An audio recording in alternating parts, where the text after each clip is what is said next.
On disobedience. Why freedom? Means saying no to power. Erich Fromm. Chapter I. Disobedience as a psychological and moral problem. For centuries kings, priests, feudal lords, industrial bosses and parents have insisted that obedience is a virtue and that disobedience is a vice.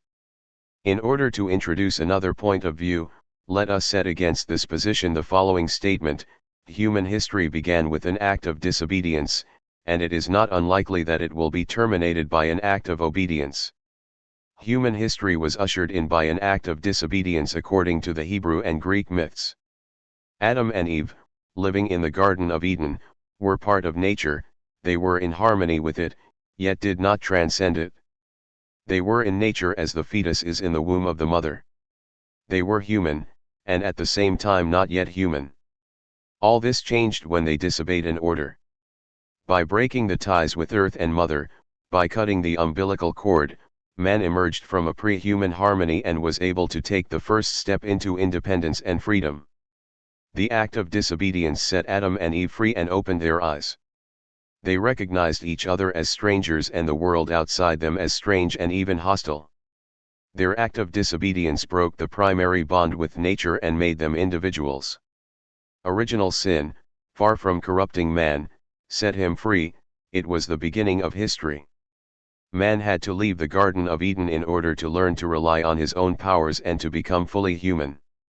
The prophets, in their messianic concept, confirmed the idea that man had been right in disobeying, that he had not been corrupted by his sin, but freed from the fetters of pre-human harmony. For the prophets, history is the place where man becomes human. During its unfolding he develops his powers of reason and of love until he creates a new harmony between himself, his fellow man and nature. This new harmony is described as the end of days, that period of history in which there is peace between man, and between man and nature. It is a new paradise created by man himself, and one which he alone could create because he was forced to leave the old paradise as a result of his disobedience. Just as the Hebrew myth of Adam and Eve, so the Greek myth of Prometheus sees all of human civilization based on an act of disobedience. Prometheus, in stealing the fire from the gods, lays the foundation for the evolution of man. There would be no human history were it not for Prometheus' crime. He, like Adam and Eve, is punished for his disobedience. But he does not repent and ask for forgiveness. On the contrary, he proudly says, "I would rather be chained to this rock than be the obedient servant of the gods." Man has continued to evolve by acts of disobedience. Not only was his spiritual development possible only because there were men who dared to say no to the powers that be in the name of their conscience or their faith, but also his intellectual development was dependent on the capacity for being disobedient to authorities who tried to muzzle new thoughts and to the authority of long-established opinions which declared a change to be nonsense. If the capacity for disobedience constituted the beginning of human history, obedience might very well, as I have said, cause the end of human history. I am not speaking symbolically or poetically. There is the possibility, or even the probability, that the human race will destroy civilization and even all life upon Earth within the next 5 to 10 years. There is no rationality or sense in it. But the fact is that, while we are living technically in the atomic age, the majority of men, including most of those who are in power, still live emotionally in the Stone Age, that while our mathematics, astronomy, and the natural sciences are of the 20th century, most of our ideas about politics, the state, and society lag far behind the age of science. If mankind commits suicide, it will be because people will obey those who command them to push the deadly buttons, because they will obey the archaic passions of fear, hate, and greed, because they will obey obsolete clichés of state sovereignty and national honor. The Soviet leaders talk much about revolutions, and we in the free world talk much about freedom. Yet they and we discourage disobedience in the Soviet Union explicitly and by force, in the free world implicitly and by the more subtle methods of persuasion. But I do not mean to say that all disobedience is a virtue and all obedience a vice. Such a view would ignore the dialectical relationship between obedience and disobedience. Whenever the principles which are obeyed and those which are disobeyed are irreconcilable, an act of obedience to one principle is necessarily an act of disobedience to its counterpart, and vice versa. Antigone is the classic example of this dichotomy. By obeying the inhuman laws of the state, Antigone necessarily would disobey the laws of humanity. By obeying the latter, she must disobey the former. All martyrs of religious faiths, of freedom, and of science have had to disobey those who wanted to muzzle them in order to obey their own consciences, the laws of humanity and of reason. If a man can only obey and not disobey, he is a slave. If he can only disobey and not obey, he is a rebel, not a revolutionary. He acts out of anger, disappointment, resentment, yet not in the name of a conviction or a principle. However, in order to prevent a confusion of terms, an important qualification must be made. Obedience to a person, institution, or power, heteronymous obedience, is submission. It implies the abdication of my autonomy and the acceptance of a foreign will or judgment in place of my own. Obedience to my own reason or conviction, autonomous obedience, is not an act of submission but one of affirmation. My conviction and my judgment, if authentically mine, are part of me. If I follow them rather than the judgment of others, I am being myself. Hence the word obey can be applied only in a metaphorical sense and with a meaning which is fundamentally different from the one in the case of heteronymous obedience. But this distinction still needs two further qualifications, one with regard to the concept of conscience and the other with regard to the concept of authority. The word conscience is used to express two phenomena which are quite distinct from each other. One is the authoritarian conscience, which is the internalized voice of an authority whom we are eager to please and afraid of displeasing. This authoritarian conscience is what most people experience when they obey their conscience. It is also the conscience which Freud speaks of, and which he called superego. This superego represents the internalized commands and prohibitions of Father, accepted by the Son out of fear. Different from the authoritarian conscience is the humanistic conscience. This is the voice present in every human being and independent from external sanctions and rewards. Humanistic conscience is based on the fact that as human beings we have an intuitive knowledge of what is human and inhuman, what is conducive of life and what is destructive of life. This conscience serves our functioning as human beings. It is the voice which calls us back to ourselves, to our humanity. Authoritarian conscience, superego, is still obedience to a power outside of myself, even though this power has been internalized. Consciously I believe that I am following my conscience. In effect, however, I have swallowed the principles of power, just because of the illusion that humanistic conscience and superego are identical. Internalized authority is so much more effective than the authority which is clearly experienced as not being part of me. Obedience to the authoritarian conscience, like all obedience to outside thoughts and power, tends to debilitate humanistic conscience, the ability to be and to judge oneself.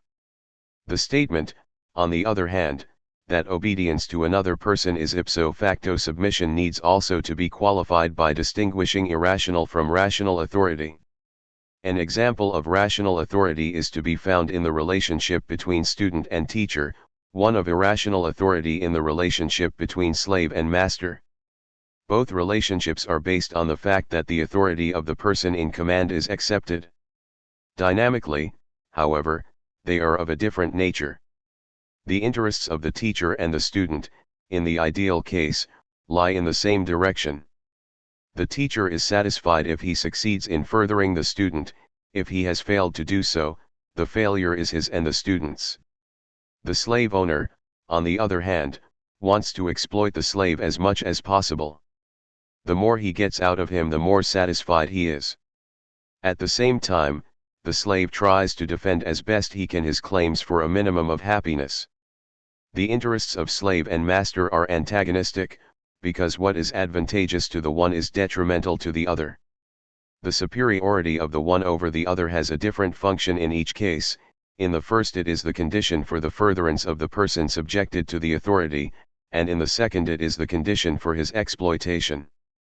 Another distinction runs parallel to this. Rational authority is rational because the authority, whether it is held by a teacher or a captain of a ship giving orders in an emergency, acts in the name of reason which, being universal, I can accept without submitting.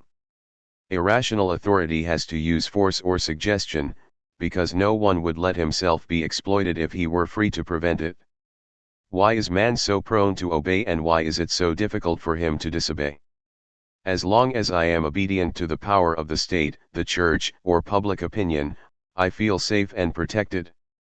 In fact, it makes little difference what power it is that I am obedient to. It is always an institution, or men, who use force in one form or another and who fraudulently claim omniscience and omnipotence.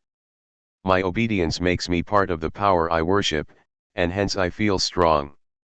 I can make no error, since it decides for me. I cannot be alone, because it watches over me. I cannot commit a sin, because it does not let me do so, and even if I do sin, the punishment is only the way of returning to the Almighty power. In order to disobey, one must have the courage to be alone, to err and to sin. But courage is not enough. The capacity for courage depends on a person's state of development. Only if a person has emerged from mother's lap and father's commands, only if he has emerged as a fully developed individual and thus has acquired the capacity to think and feel for himself, only then can he have the courage to say no to power, to disobey. A person can become free through acts of disobedience by learning to say no to power. But not only is the capacity for disobedience the condition for freedom, freedom is also the condition for disobedience. If I am afraid of freedom, I cannot dare to say no, I cannot have the courage to be disobedient. Indeed, freedom and the capacity for disobedience are inseparable, hence any social, political, and religious system which proclaims freedom, yet stamps out disobedience, cannot speak the truth. There is another reason why it is so difficult to dare to disobey, to say no to power. During most of human history, obedience has been identified with virtue and disobedience with sin. The reason is simple: thus far throughout most of history a minority has ruled over the majority. This rule was made necessary by the fact that there was only enough of the good things of life for the few, and only the crumbs remained for the many. If the few wanted to enjoy the good things and, beyond that, to have the many serve them and work for them, one condition was necessary: the many had to learn obedience. To be sure, obedience can be established by sheer force. But this method has many disadvantages. It constitutes a constant threat that one day the many might have the means to overthrow the few by force. Furthermore, there are many kinds of work which cannot be done properly if nothing but fear is behind the obedience. Hence the obedience which is only rooted in the fear of force must be transformed into one rooted in man's heart. Man must want and even need to obey, instead of only fearing to disobey. If this is to be achieved, power must assume the qualities of the all-good, of the all-wise. It must become all-knowing. If this happens, power can proclaim that disobedience is sin and obedience virtue, and once this has been proclaimed, the many can accept obedience because it is good and detest disobedience because it is bad, rather than to detest themselves for being cowards. From Luther to the 19th century, one was concerned with overt and explicit authorities. Luther, the Pope, the princes, wanted to uphold it; the middle class, the workers, the philosophers, tried to uproot it. The fight against authority in the state as well as in the family was often the very basis for the development of an independent and daring person. The fight against authority was inseparable from the intellectual mood which characterized the philosophers of the Enlightenment and the scientists. This critical mood was one of faith in reason, and at the same time of doubt in everything which is said or thought, inasmuch as it is based on tradition, superstition, custom, power. The principles sapere ode and de omnibus est dubitandum, dare to be wise and of all one must doubt, were characteristic of the attitude which permitted and furthered the capacity to say no. The case of Adolf Eichmann is symbolic of our situation and has a significance far beyond the one which his accusers in the courtroom in Jerusalem were concerned with. Eichmann is a symbol of the organization man, of the alienated bureaucrat for whom men, women, and children have become numbers. He is a symbol of all of us. We can see ourselves in Eichmann. But the most frightening thing about him is that after the entire story was told in terms of his own admissions, he was able in perfect good faith to plead his innocence. It is clear that if he were once more in the same situation he would do it again. And so would we, and so do we. The organization man has lost the capacity to disobey, he is not even aware of the fact that he obeys. At this point in history the capacity to doubt, to criticize, and to disobey may be all that stands between a future for mankind and the end of civilization. Chapter 2. Prophets and Priests. It can be said without exaggeration that never was the knowledge of the great ideas produced by the human race as widespread in the world as it is today, and never were these ideas less effective than they are today.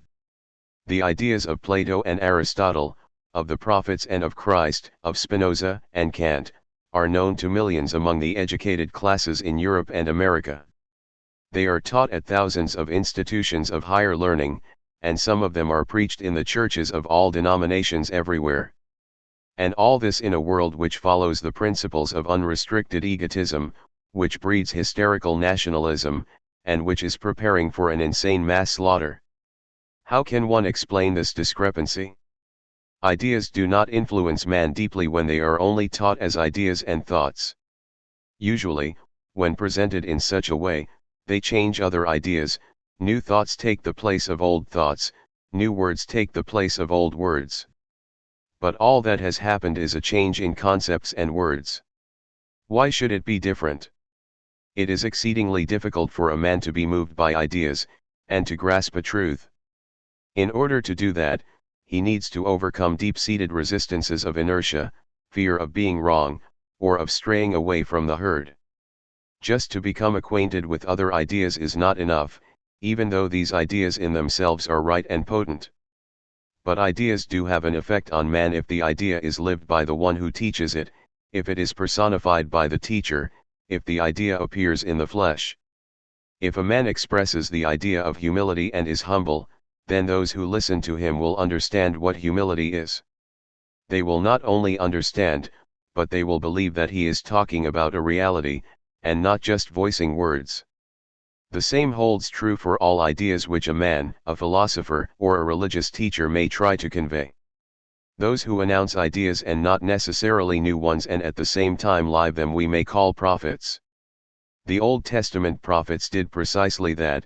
They announced the idea that man had to find an answer to his existence, and that this answer was the development of his reason, of his love, and they taught that humility and justice were inseparably connected with love and reason. They lived what they preached. They did not seek power, but avoided it. Not even the power of being a prophet. They were not impressed by might, and they spoke the truth even if this led them to imprisonment, ostracism, or death. They were not men who set themselves apart and waited to see what would happen. They responded to their fellow men because they felt responsible. What happened to others happened to them. Humanity was not outside, but within them.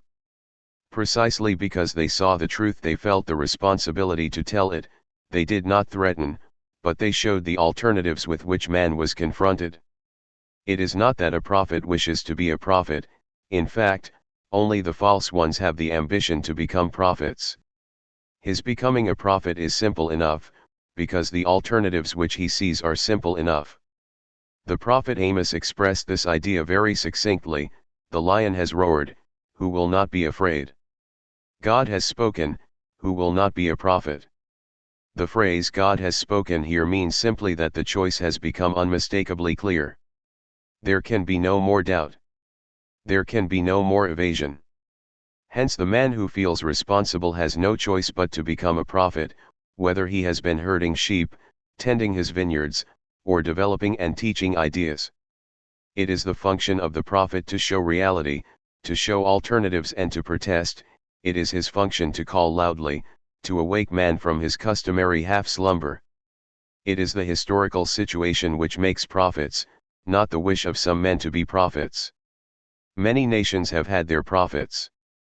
The Buddha lived his teachings, Christ appeared in the flesh, Socrates died according to his ideas, Spinoza lived them.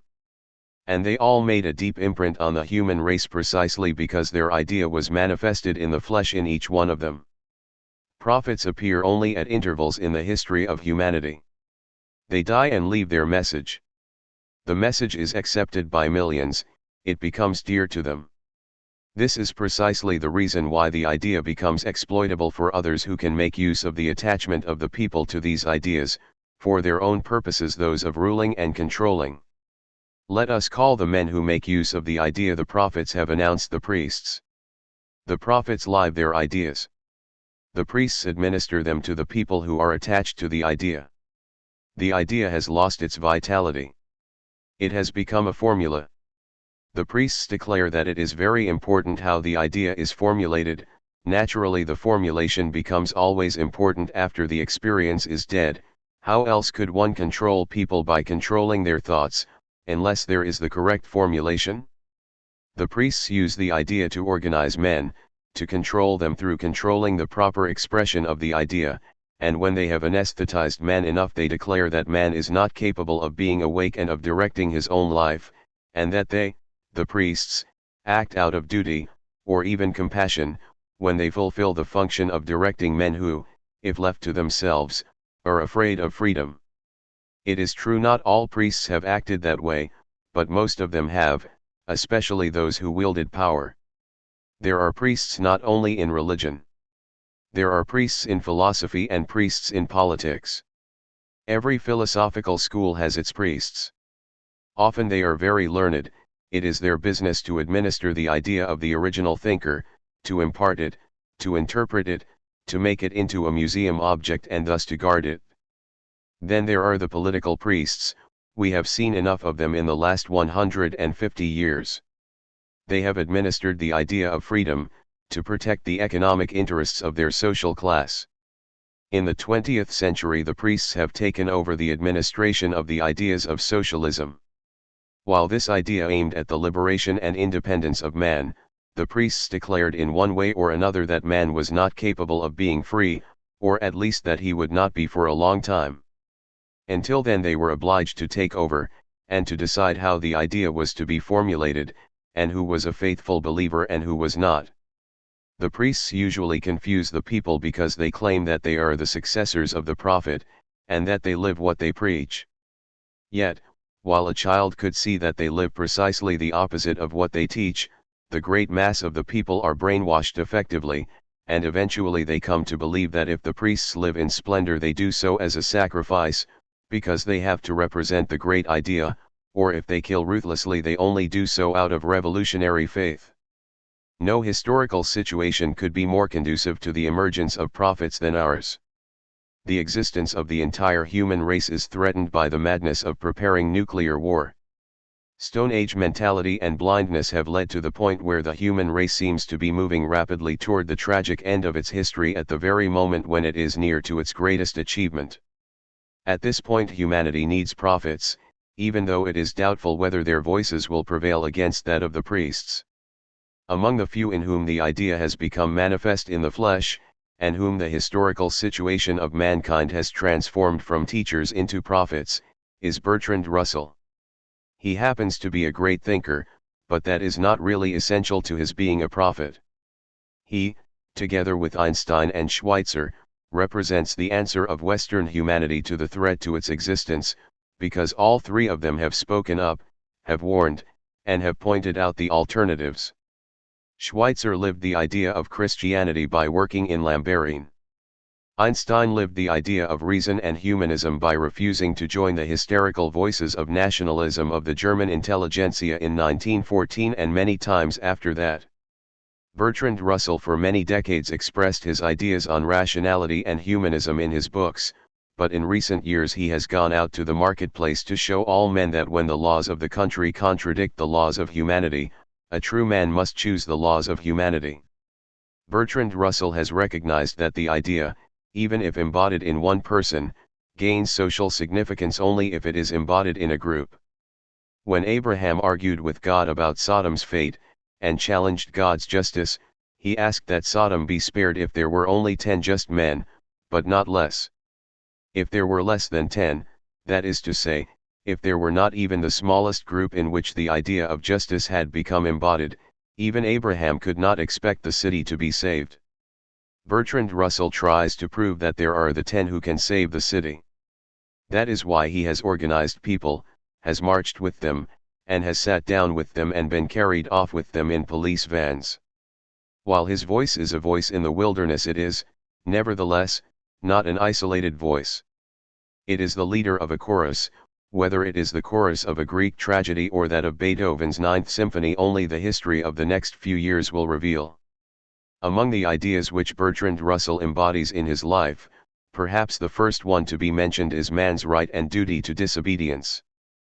By disobedience I do not refer to the disobedience of the rebel without cause who disobeys because he has no commitment to life except the one to say no. This kind of rebellious disobedience is as blind and impotent as its opposite, the conformist obedience which is incapable of saying no. I am speaking of the man who can say no because he can affirm, who can disobey precisely because he can obey his conscience and the principles which he has chosen. I am speaking of the revolutionary, not the rebel. In most social systems obedience is the supreme virtue, disobedience the supreme sin. In fact, in our culture when most people feel guilty, they are actually feeling afraid because they have been disobedient. They are not really troubled by a moral issue, as they think they are, but by the fact of having disobeyed a command. This is not surprising. After all, Christian teaching has interpreted Adam's disobedience as a deed which corrupted him and his seed so fundamentally that only the special act of God's grace could save man from this corruption. This idea was, of course, in accord with the social function of the Church, which supported the power of the rulers by teaching the sinfulness of disobedience. Only those men who took seriously the biblical teachings of humility, brotherliness, and justice rebelled against secular authority, with the result that the Church, more often than not, branded them as rebels and sinners against God. Mainstream Protestantism did not alter this. On the contrary, while the Catholic Church kept alive the awareness of the difference between secular and spiritual authority, Protestantism allied itself with secular power. Luther was only giving the first and drastic expression to this trend when he wrote about the revolutionary German peasants of the 16th century, "Therefore let us everyone who can, smite, slay and stab, secretly or openly, remembering that nothing can be more poisonous, hurtful, or devilish than a rebel." In spite of the vanishing of religious terror, authoritarian political systems continued to make obedience the human cornerstone of their existence. The great revolutions in the 17th and 18th centuries fought against royal authority, but soon man reverted to making a virtue of obedience to the king's successors, whatever name they took. Where is authority today? In the totalitarian countries it is overt authority of the state, supported by the strengthening of respect for authority in the family and in the school. The Western democracies, on the other hand, feel proud at having overcome 19th century authoritarianism. But have they, or has only the character of the authority changed? This century is the century of the hierarchically organized bureaucracies in government, business, and labor unions. These bureaucracies administer things and men as one, they follow certain principles, especially the economic principle of the balance sheet, quantification, maximal efficiency, and profit, and they function essentially as would an electronic computer that has been programmed with these principles. The individual becomes a number, transforms himself into a thing. But just because there is no overt authority, because he is not forced to obey, the individual is under the illusion that he acts voluntarily, that he follows only rational authority. Who can disobey the reasonable? Who can disobey the computer bureaucracy? Who can disobey when he is not even aware of obeying? In the family and in education the same thing happens. The corruption of the theories of progressive education have led to a method where the child is not told what to do, not given orders, nor punished for failure to execute them. The child just expresses himself. But, from the first day of his life onward, he is filled with an unholy respect for conformity, with the fear of being different, with the fright of being away from the rest of the herd. The organization man thus reared in the family and in the school and having his education completed in the big organization has opinions, but no convictions, he amuses himself, but is unhappy, he is even willing to sacrifice his life and that of his children in voluntary obedience to impersonal and anonymous powers.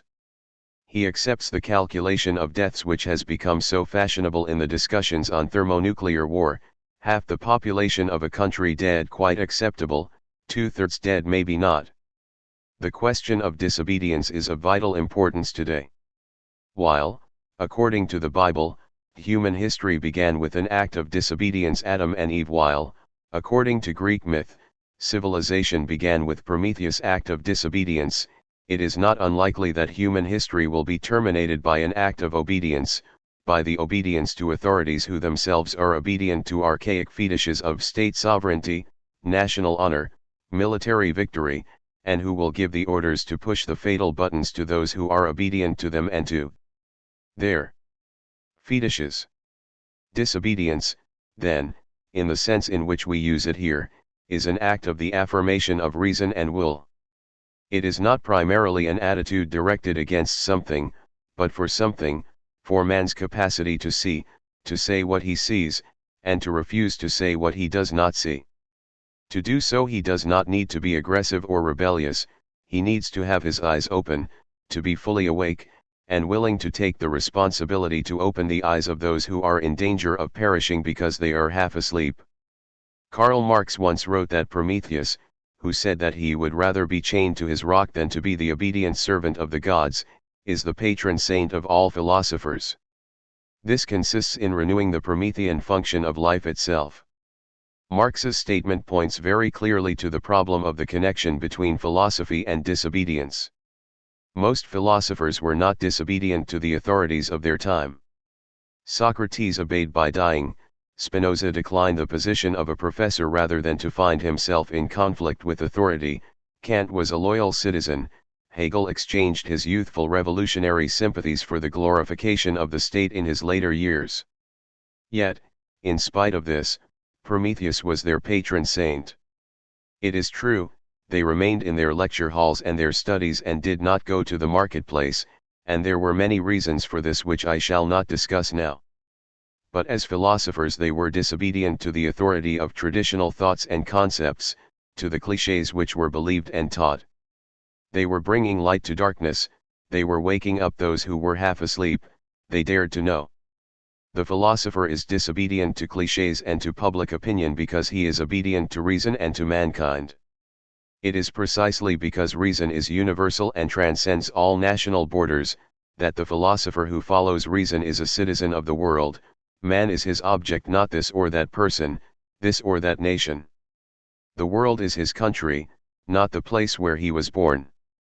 Nobody has expressed the revolutionary nature of thought more brilliantly than Bertrand Russell. In Principles of Social Reconstruction, 1916, he wrote, "Men fear thought more than they fear anything else on earth, more than ruin, more even than death. Thought is subversive and revolutionary, destructive and terrible. Thought is merciless to privilege, established institutions, and comfortable habits. Thought is anarchic and lawless, indifferent to authority, careless of the well-tried wisdom of the ages. Thought looks into the pit of hell and is not afraid. It sees man, a feeble speck, surrounded by unfathomable depths of silence, yet bears itself proudly, as unmoved as if it were lord of the universe. Thought is great and swift and free, the light of the world, and the chief glory of man. But if thought is to become the possession of many, not the privilege of the few, we must have done with fear. It is fear that holds men back, fear lest their cherished beliefs should prove delusions, fear lest the institutions by which they live should prove harmful, fear lest they themselves should prove less worthy of respect than they have supposed themselves to be. Should the working man think freely about property? Then what will become of us, the rich? Should young men and young women think freely about sex? Then what will become of morality? Should soldiers think freely about war? Then what will become of military discipline? Away with thought. Back into the shades of prejudice, lest property, morals, and war should be endangered. Better men should be stupid, slothful, and oppressive than that their thoughts should be free. For if their thoughts were free they might not think as we do. And at all costs this disaster must be averted. So the opponents of thought argue in the unconscious depths of their souls. And so they act in their churches, their schools, and their universities. Bertrand Russell's capacity to disobey is rooted, not in some abstract principle, but in the most real experience there is in the love of life. This love of life shines through his writings as well as through the person. It is a rare quality today, and especially rare in the very countries where men live in the midst of plenty. Many confuse thrill with joy, excitement with interest, consuming with being. The necrophilia slogan "Long Live Death," while consciously used only by the fascists, fills the hearts of many people living in the lands of plenty, although they are not aware of it themselves. It seems that in this fact lies one of the reasons which explain why the majority of people are resigned to accept nuclear war and the ensuing destruction of civilization and take so few steps to prevent this catastrophe. Bertrand Russell, on the contrary, fights against the threatening slaughter, not because he is a pacifist or because some abstract principle is involved, but precisely because he is a man who loves life. For the very same reason he has no use for those voices which love to harp on the evilness of man, in fact thus saying more about themselves and their own gloomy moods than about men. Not that Bertrand Russell is a sentimental romantic. He is a hard-headed, critical, caustic realist. He is aware of the depth of evil and stupidity to be found in the heart of man, but he does not confuse this fact with an alleged innate corruption which serves to rationalize the outlook of those who are too gloomy to believe in man's gift to create a world in which he can feel himself to be at home. Except for those rare spirits, wrote Russell in Mysticism and Logic, A Free Man's Worship, 1903, that are born without sin, there is a cavern of darkness to be traversed before that temple can be entered. The gate of the cavern is despair, and its floor is paved with the gravestones of abandoned hopes. Their self must die, there the eagerness, the greed of untamed desire must be slain, for only so can the soul be freed from the empire of fate. But out of the cavern the gate of renunciation leads again to the daylight of wisdom, by whose radiance a new insight, a new joy, a new tenderness, shine forth to gladden the pilgrim's heart. And later, in Philosophical Essays, 1910, he wrote, "But for those who feel that life on this planet would be a life in prison if it were not for the windows onto a greater world beyond, for those to whom a belief in man's omnipotence seems arrogant, who desire rather the stoic freedom that comes of mastery over the passions than the Napoleonic domination that sees the kingdoms of this world at its feet, in a word, to men who do not find man an adequate object of their worship, the pragmatists' world will seem narrow and petty, robbing life of all that gives it value, and making man himself smaller by depriving the universe which he contemplates of all its splendor." His views on the alleged evilness of man, Russell expressed brilliantly in the Unpopular Essays, 1950. Children, after being limbs of Satan in traditional theology and mystically illuminated angels in the minds of educational reformers, have reverted to being little devils, not theological demons inspired by the evil one, but scientific Freudian abominations inspired by the unconscious. They are, it must be said, far more wicked than they were in the diatribes of the monks. They display, in modern textbooks, an ingenuity and persistence in sinful imaginings to which in the past there was nothing comparable except Saint Anthony. Is all this the objective truth at last? Or is it merely an adult imaginative compensation for being no longer allowed to wallop the little pests? Let the Freudians answer, each for the others.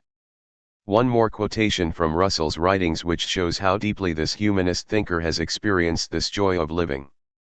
The lover, he wrote in the Scientific Outlook, 1931, the poet, and the mystic find a fuller satisfaction than the seeker after power can ever know, since they can retain the object of their love, whereas the seeker after power must be perpetually engaged in some fresh manipulation if he is not to suffer from a sense of emptiness. When I come to die I shall not feel I have lived in vain. I have seen the earth turn red at evening, the dew sparkling in the morning, and the snow shining under a frosty sun. I have smelt rain after drought, and have heard the stormy Atlantic beat upon the granite shores of Cornwall. Science may bestow these and other joys among more people than could otherwise enjoy them. If so, its power will be wisely used. But when it takes out of life the moments to which life owes its values, science will not deserve admiration, however cleverly and however elaborately it may lead men along the road to despair. Bertrand Russell is a scholar, a man who believes in reason. But how different he is from the many men whose profession is the same, scholarship. With these the thing that counts is the intellectual grasp of the world. They feel certain that their intellect exhausts reality, and that there is nothing of significance which cannot be grasped by it.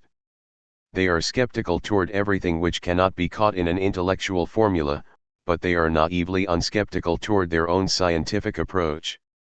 They are more interested in the results of their thoughts than in the process of enlightenment which occurs in the inquiring person.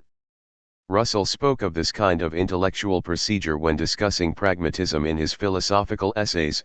1910 Pragmatism, he wrote, appeals to the temper of mind which finds on the surface of this planet the whole of its imaginative material, which feels confident of progress, and unaware of non-human limitations to human power, which loves battle, with all the attendant risks, because it has no real doubt that it will achieve victory, which desires religion, as it desires railways and electric light, as a comfort and a help in the affairs of this world, not as providing non-human objects to satisfy the hunger for perfection and for something to be worshipped without reserve.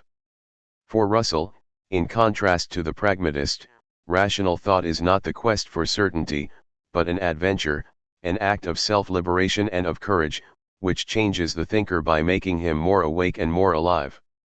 Bertrand Russell is a man of faith. Not of faith in the theological sense, but of faith in the power of reason, faith in man's capacity to create his own paradise through his own efforts. As geological time is reckoned, so he wrote in Man's Peril from the Hydrogen Bomb, 1954, man has so far existed only for a very short period, 1,000,000 years at the most. What he has achieved, especially during the last 6,000 years, is something utterly new in the history of the cosmos, so far at least as we are acquainted with it. For countless ages the sun rose and set, the moon waxed and waned, the stars shone in the night, but it was only with the coming of man that these things were understood. In the great world of astronomy and in the little world of the atom, man has unveiled secrets which might have been thought undiscoverable. In art and literature and religion, some men have shown a sublimity of feeling which makes the species worth preserving. Is all this to end in trivial horror because so few are able to think of man rather than of this or that group of men? Is our race so destitute of wisdom, so incapable of impartial love, so blind even to the simplest dictates of self-preservation, that the last proof of its silly cleverness is to be the extermination of all life on our planet, for it will be not only men who will perish, but also the animals and plants, whom no one can accuse of communism or anti-communism. I cannot believe that this is to be the end. I would have men forget their quarrels for a moment and reflect that, if they will allow themselves to survive, there is every reason to expect the triumphs of the future to exceed immeasurably the triumphs of the past. There lies before us, if we choose, continual progress in happiness, knowledge, and wisdom. Shall we, instead, choose death, because we cannot forget our quarrels? I appeal, as a human being to human beings, remember your humanity, and forget the rest. If you can do so, the way lies open to a new paradise. If you cannot, nothing lies before you but universal death. This faith is rooted in a quality without which neither his philosophy nor his fight against war could be understood, his love for life. To many people this may not mean much, they believe that everybody loves life. Does he not cling to it when it is threatened? Does he not have a great deal of fun in life and plenty of thrilling excitement? In the first place, people do not cling to life when it is threatened. How else could one explain their passivity before the threat of nuclear slaughter? Furthermore, people confuse excitement with joy, thrill with love of life. They are without joy in the midst of plenty.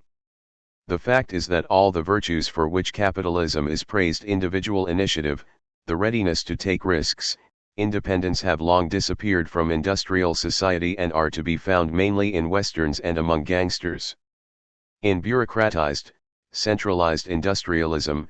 Regardless of political ideology, there is an increasing number of people who are fed up with life and willing to die in order to get over their boredom. They are the ones who say better dead than red, but deep down their motto is better dead than alive. As I mentioned earlier, the extreme form of such an orientation was to be found among those fascists whose motto was long live death. Nobody recognized this more clearly than did Miguel de Unamuno when he spoke for the last time in his life at the University of Salamanca, where he was rector at the time of the beginning of the Spanish Civil War. The occasion was a speech by General Milanestre, whose favorite motto was Viva la muerte, long live death, and one of his followers shouted it from the back of the hall. When the general had finished his speech, Unamuno rose and said, "Just now I heard a necrophilous and senseless cry, long live death.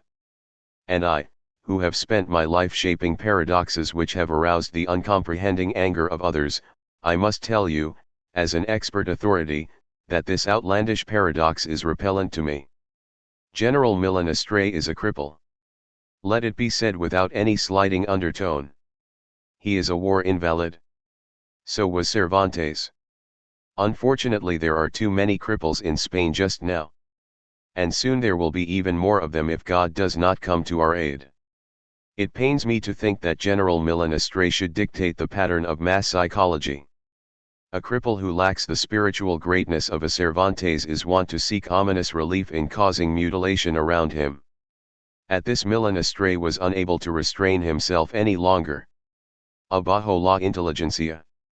Down with intelligence!" he shouted. "Long live death!" There was a clamor of support for this remark from the Phalangists. But Unamuno went on, "This is the temple of the intellect. And I am its high priest. It is you who profane its sacred precincts. You will win, because you have more than enough brute force. But you will not convince. For to convince you need to persuade. And in order to persuade you would need what you lack, reason and right in the struggle. I consider it futile to exhort you to think of Spain. I have done. However, the attraction to death which Unamuno called necrophilia is not a product of fascist thought alone. It is a phenomenon deeply rooted in a culture which is increasingly dominated by the bureaucratic organizations of the big corporations, governments, and armies, and by the central role of man-made things, gadgets, and machines. This bureaucratic industrialism tends to transform human beings into things. It tends to replace nature by technical devices, the organic by the inorganic. One of the earliest expressions of this love for destruction and for machines, and of the contempt for woman, woman is a manifestation of life for man just as man is a manifestation of life for woman, is to be found in the Futuristic Manifesto, by Marinetti in 1909, one of the intellectual forerunners of Italian fascism. He wrote, 4. We declare that the world's splendor has been enriched by a new beauty, the beauty of speed. A racing motor car, its frame adorned with great pipes, like snakes with explosive breath. A roaring motor car, which looks as though running on a shrapnel, is more beautiful than the victory of Samothrace. 5. We shall sing of the man at the steering wheel, whose ideal stem transfixes the earth, rushing over the circuit of her orbit. 8. Why should we look behind us, when we have to break in the mysterious portals of the impossible? Time and space died yesterday. Already we live in the absolute, since we have already created speed, eternal and ever-present. 9. We wish to glorify war, the only health giver of the world, militarism, patriotism, the destructive arm of the anarchist, the beautiful ideas that kill, the contempt for woman. 10. We wish to destroy the museums, the libraries, to fight against moralism, feminism, and all opportunistic and utilitarian meannesses. There is indeed no greater distinction among human beings than that between those who love life and those who love death. This love of death is a typically human acquisition. Man is the only animal that can be bored, he is the only animal that can love death.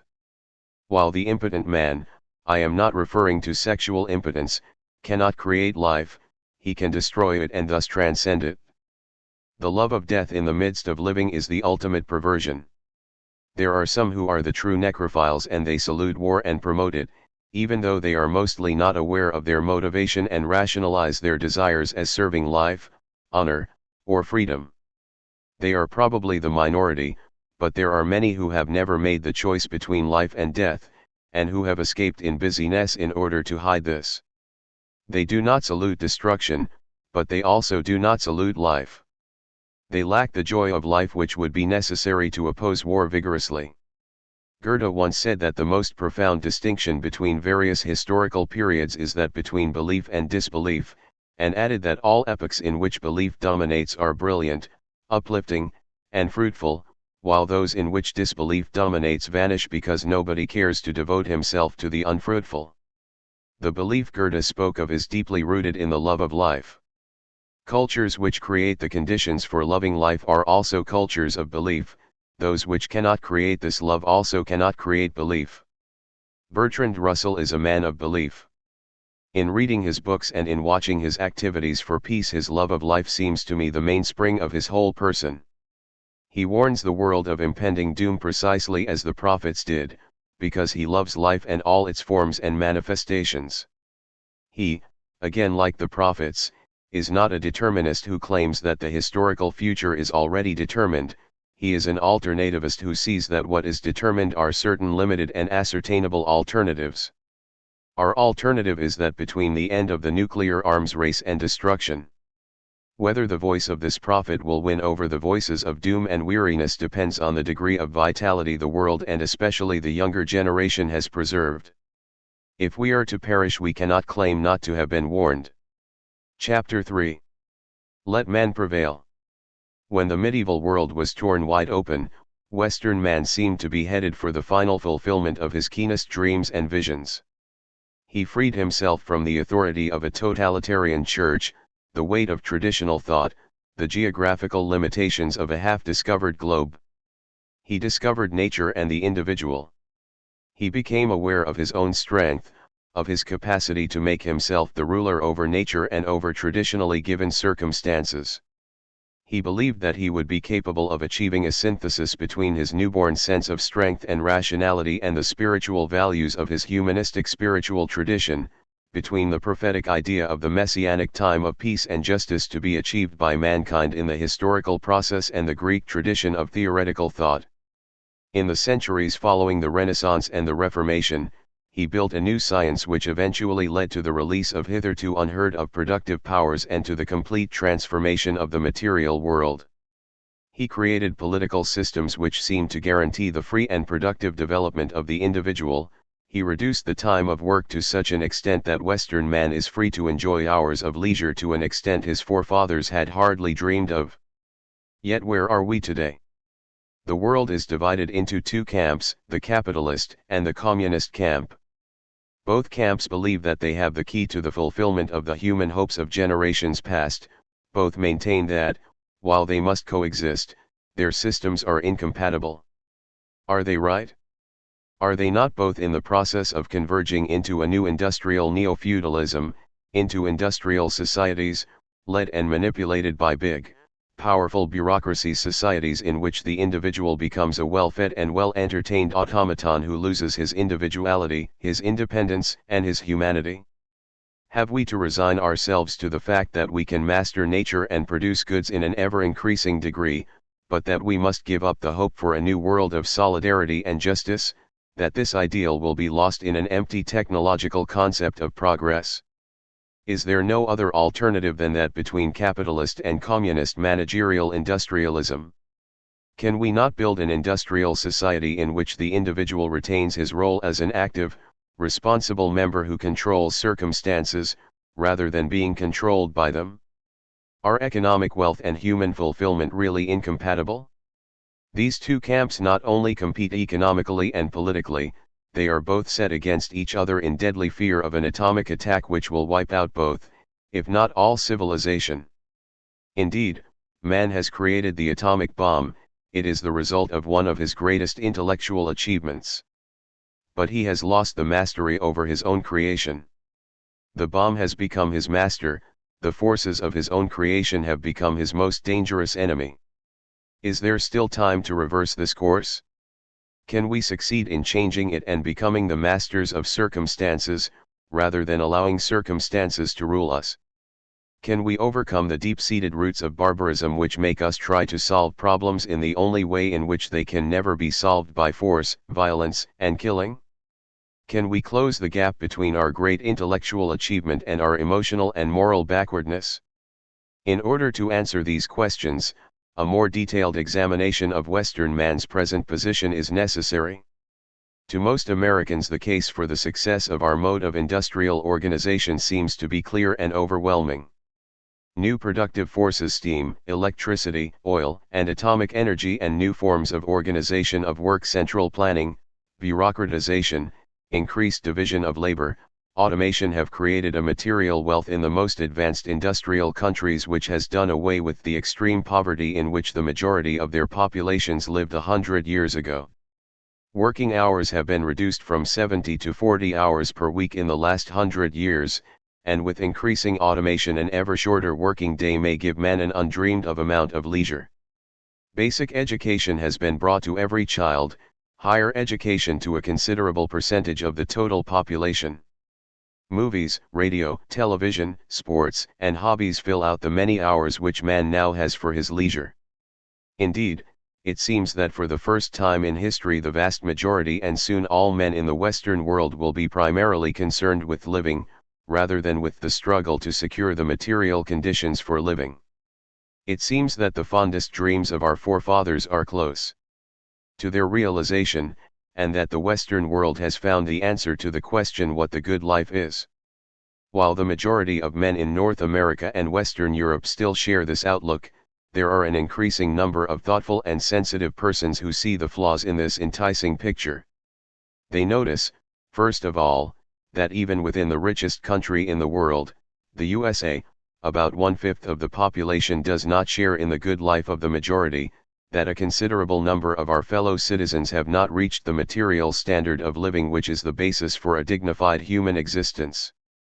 They are aware, furthermore, that more than 2/3 of the human race, those who for centuries were the object of Western colonialism, have a standard of living from 10 to 20 times lower than ours, and have a life expectancy half that of the average American. They are struck by the irrational contradictions which beset our system. While there are millions in our own midst, and hundreds of millions abroad, who do not have enough to eat, we restrict agricultural production and, in addition, spend hundreds of millions each year in storing our surplus. We have affluence, but we do not have amenity. We are wealthier, but we have less freedom. We consume more, but we are emptier. We have more atomic weapons, but we are more defenseless. We have more education, but we have less critical judgment and convictions. We have more religion, but we become more materialistic. We speak of the American tradition which, in fact, is the spiritual tradition of radical humanism, and we call un-American those who want to apply the tradition to present-day society. However, even if we comfort ourselves, as many do, with the assumption that it is only a matter of a few generations until the West and eventually the whole world will have reached economic affluence, the question arises, what has become of man and where is he going if we continue on the road our industrial system has taken? In order to understand how those elements by which our system succeeded in solving some of its economic problems are leading to an increasing failure to solve the human problem, it is necessary to examine the features which are characteristic of 20th century capitalism. Concentration of capital led to the formation of giant enterprises, managed by hierarchically organized bureaucracies. Large agglomerations of workers work together, part of a vast organized production machine which, in order to run at all, must run smoothly, without friction, without interruption. The individual worker and clerk become a cog in this machine, their function and activities are determined by the whole structure of the organization in which they work. In the large enterprises, legal ownership of the means of production has become separated from the management and has lost importance. The big enterprises are run by bureaucratic management, which does not own the enterprise legally, but socially. These managers do not have the qualities of the old owner: individual initiative, daring, risk-taking, but the qualities of the bureaucrat: lack of individuality, impersonality, caution, lack of imagination. They administer things and persons, and relate to persons as to things. This managerial class, while it does not own the enterprise legally, controls it factually. It is responsible, in an effective way, neither to the stockholders nor to those who work in the enterprise. In fact, while the most important fields of production are in the hands of the large corporations, these corporations are practically ruled by their top employees. The giant corporations which control the economic, and to a large degree the political, destiny of the country constitute the very opposite of the democratic process. They represent power without control by those submitted to it. Aside from the industrial bureaucracy, the vast majority of the population is administered by still other bureaucracies. First of all, by the governmental bureaucracy, including that of the armed forces, which influences and directs the lives of many millions in one form or another. More and more the industrial, military, and governmental bureaucracies are becoming intertwined, both in their activities and, increasingly, in their personnel. With the development of ever greater enterprises, unions have also developed into big bureaucratic machines in which the individual member has very little to say. Many union chiefs are managerial bureaucrats, just as industrial chiefs are. All these bureaucracies have no plan, and no vision, and due to the very nature of bureaucratic administration, this has to be so. When man is transformed into a thing and managed like a thing, his managers themselves become things, and things have no will, no vision, no plan. With the bureaucratic management of people, the democratic process becomes transformed into a ritual. Whether it is a stockholders' meeting of a big enterprise, a political election, or a union meeting, the individual has lost almost all influence to determine decisions and to participate actively in the making of decisions. Especially in the political sphere, elections become more and more reduced to plebiscites in which the individual can express preference for one of two slates of professional politicians, and the best that can be said is that he is governed with his consent.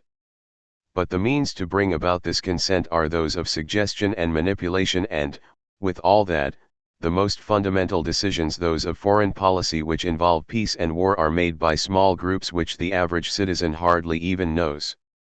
The political ideas of democracy, as the founding fathers of the United States conceived them, were not purely political ideas.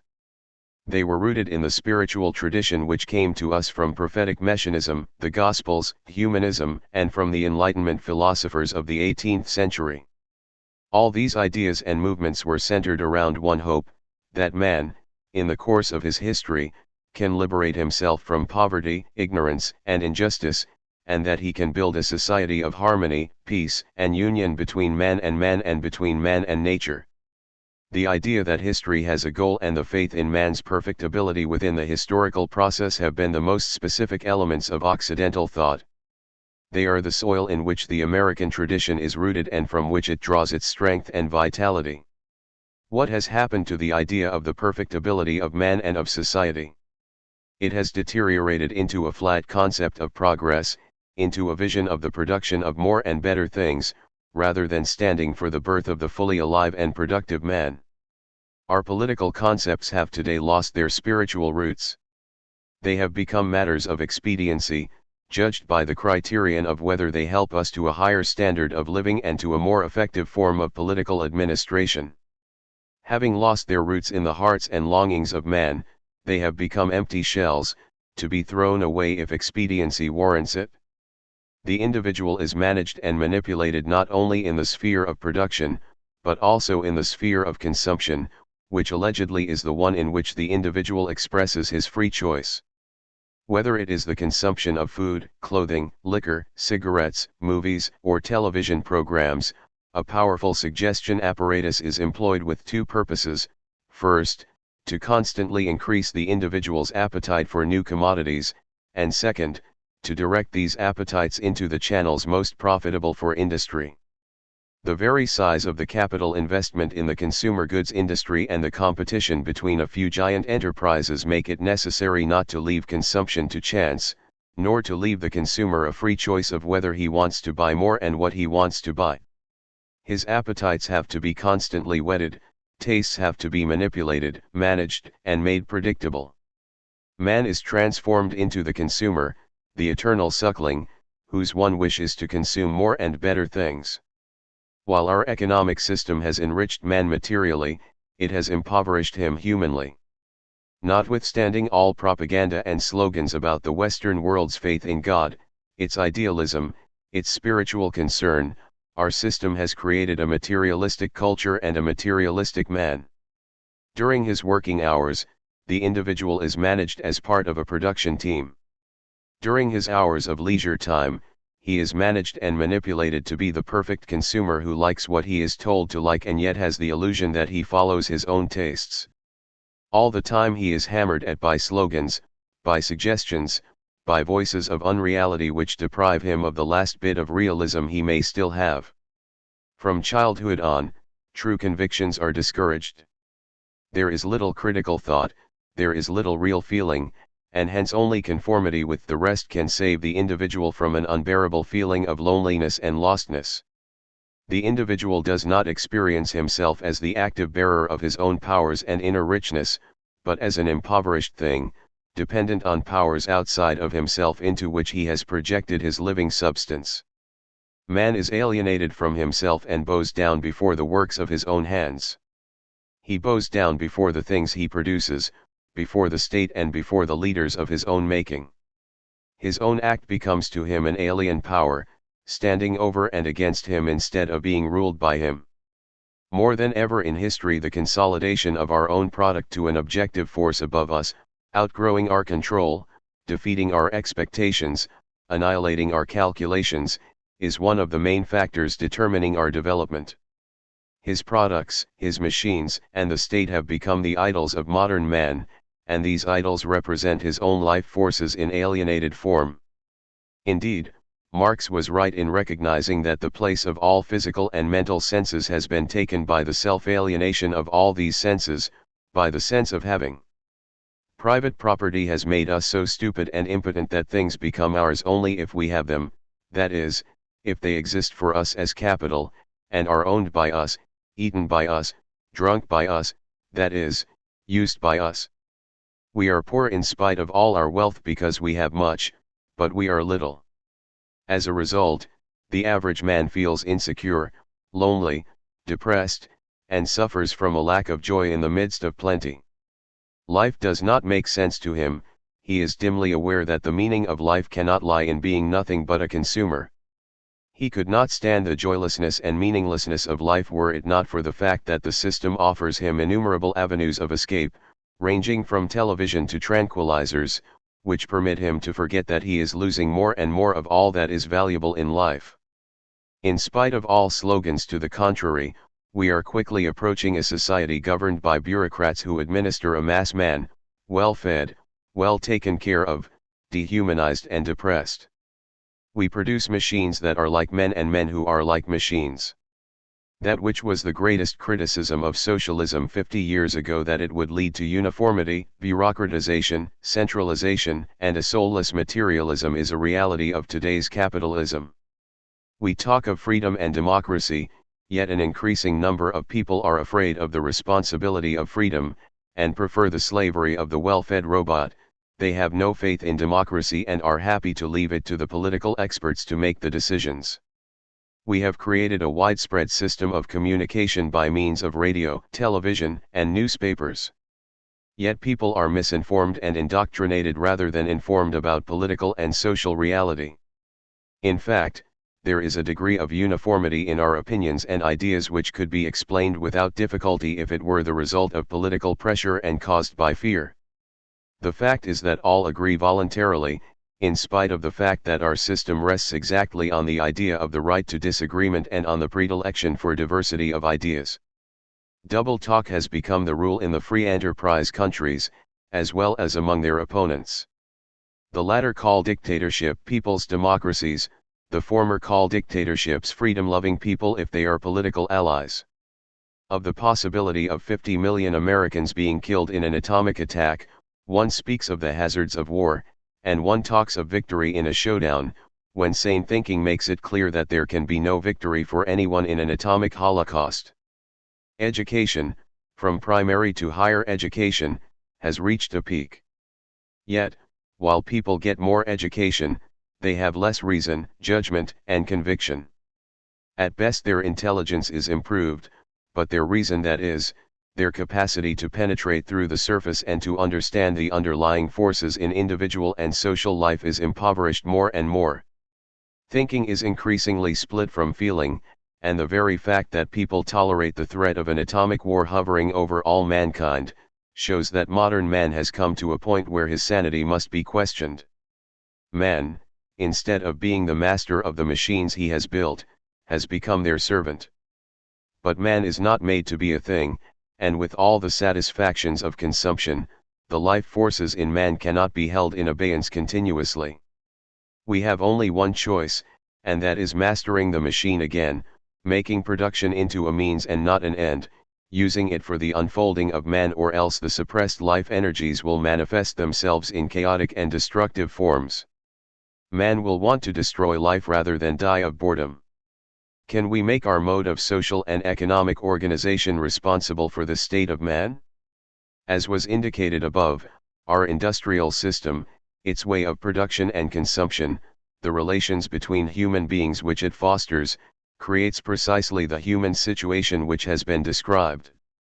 Not because it wants to create it, not due to evil intentions of individuals, but because of the fact that the average man's character is formed by the practice of life which is provided by the structure of society.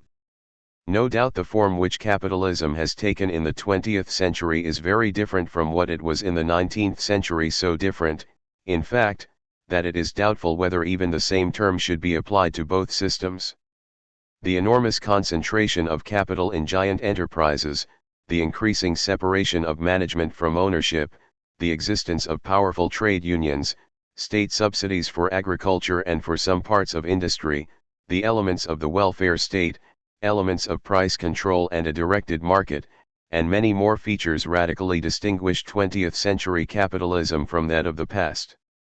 Yet whatever terminology we choose, certain basic elements are common to the old and the new capitalism: the principle that not solidarity and love, but individualistic, egotistical action brings the best results for everybody, the belief that an impersonal mechanism, the market, should regulate the life of society, not the will, vision, and planning of the people. Capitalism puts things, capital, higher than life, labor. Power follows from possession, not from activity. Contemporary capitalism creates additional obstacles for the unfolding of man.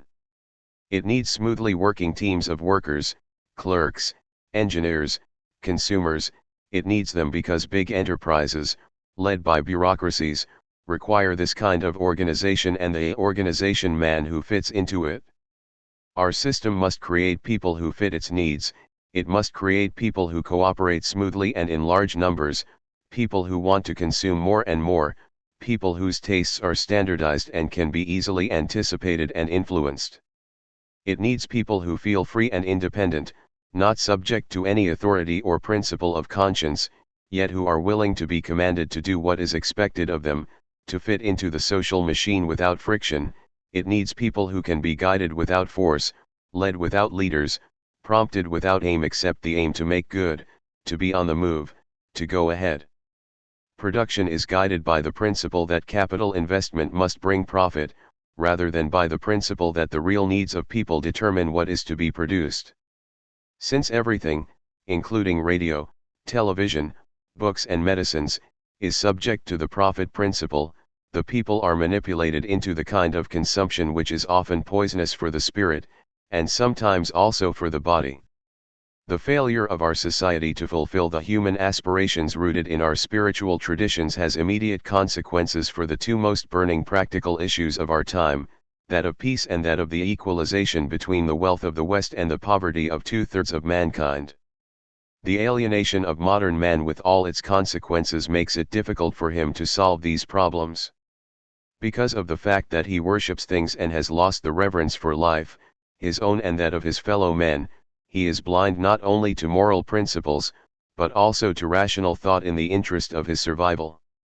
It is clear that atomic armament is likely to lead to universal destruction and, even if atomic war could be prevented, that it will lead to a climate of fear, suspicion, and regimentation, which is exactly the climate in which freedom and democracy cannot live.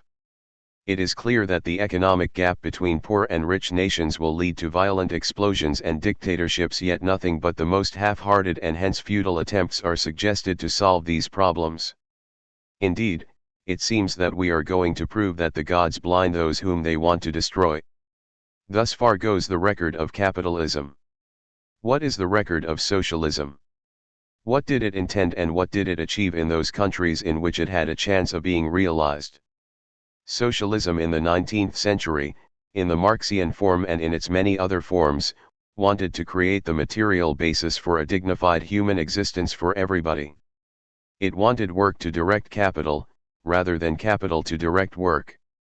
For socialism, work and capital were not just two economic categories, but rather they represented two principles: capital, the principle of amassed things, of having, and work, that of life and of man's powers, of being and becoming. Socialists found that in capitalism things direct life, that having is superior to being, that the past directs the present, and they wanted to reverse this relation. The aim of socialism was man's emancipation, his restoration to the unalienated, uncrippled individual who enters into a new, rich, spontaneous relationship with his fellow man and with nature. The aim of socialism was that man should throw away the chains which bind him, the fictions and unrealities, and transform himself into a being who can make creative use of his powers of feeling and of thinking. Socialism wanted man to become independent, that is, to stand on his own feet, and it believed that man can stand on his feet only if, as Marx said, he owes his existence to himself, if he affirms his individuality as a total man in each of his relations to the world, seeing, hearing, smelling, tasting, feeling, thinking, willing, loving, in short, if he affirms and expresses all organs of his individuality. The aim of socialism was the union between man, and between man and nature. Quite in contrast to the frequently uttered cliché that Marx and other socialists taught that the desire for maximal material gain was the most fundamental human drive, these socialists believed that it is the very structure of capitalist society which makes material interest the deepest motive, and that socialism would permit non-material motives to assert themselves and free man from his servitude to material interests. It is a sad commentary on man's capacity for inconsistency that people condemn socialism for its alleged materialism, and at the same time criticize it with the argument that only the profit motive can motivate man to do his best. The aim of socialism was individuality, not uniformity, liberation from economic bonds, not making material aims the main concern of life, the experience of full solidarity of all men, not the manipulation and domination of one man by another. The principle of socialism was that each man is an end in himself and must never be the means of another man. Socialists wanted to create a society in which each citizen actively and responsibly participated in all decisions, and in which a citizen could participate because he was a person and not a thing, because he had convictions and not synthetic opinions. For socialism not only is poverty a vice, but also wealth. Material poverty deprives man of the basis for a humanly rich life. Material wealth, like power, corrupts man. It destroys the sense of proportion and of the limitations which are inherent in human existence. It creates an unrealistic and almost crazy sense of the uniqueness of an individual, making him feel that he is not subject to the same basic conditions of existence as his fellow men. Socialism wants material comfort to be used for the true aims of living. It rejects individual wealth as a danger to society as well as to the individual. In fact, its opposition to capitalism is related to this very principle. By its very logic, capitalism aims at an ever-increasing material wealth, while socialism aims at an ever-increasing human productivity, aliveness, and happiness, and at material comfort only to the extent to which it is conducive to its human aims. Socialism hoped for the eventual abolition of the state so that only things, and not people, would be administered. It aimed at a classless society in which freedom and initiative would be restored to the individual. Socialism, in the 19th century and until the beginning of the First World War, was the most significant humanistic and spiritual movement in Europe and America. What happened to socialism? It succumbed to the spirit of capitalism which it had wanted to replace. Instead of understanding it as a movement for the liberation of man, many of its adherents and its enemies alike understood it as being exclusively a movement for the economic improvement of the working class. The humanistic aims of socialism were forgotten, or only paid lip service to, while, as in capitalism, all the emphasis was laid on the aims of economic gain. Just as the ideals of democracy lost their spiritual roots, the idea of socialism lost its deepest root, the prophetic messianic faith in peace, justice, and the brotherhood of man. Thus socialism became the vehicle for the workers to attain their place within the capitalistic structure rather than transcending it. Instead of changing capitalism, socialism was absorbed by its spirit. The failure of the socialist movement became complete when in 1914 its leaders renounced international solidarity and chose the economic and military interests of their respective countries as against the ideas of internationalism and peace which had been their program. The misinterpretation of socialism as a purely economic movement, and of nationalization of the means of production as its principal aim, occurred both in the right wing and in the left wing of the socialist movement. The reformist leaders of the socialist movement in Europe considered it their primary aim to elevate the economic status of the worker within the capitalist system, and they considered as their most radical measures the nationalization of certain big industries. Only recently have many realized that the nationalization of an enterprise is in itself not the realization of socialism, that to be managed by a publicly appointed bureaucracy is not basically different for the worker than being managed by a privately appointed bureaucracy. The leaders of the Communist Party in the Soviet Union interpreted socialism in the same purely economic way. But living in a country much less developed than Western Europe and without a democratic tradition, they applied terror and dictatorship to enforce the rapid accumulation of capital, which in Western Europe had occurred in the 19th century. They developed a new form of state capitalism which proved to be economically successful and humanly destructive. They built a bureaucratically managed society in which class distinction both in an economic sense and as far as the power to command others is concerned is deeper and more rigid than in any of the capitalist societies of today.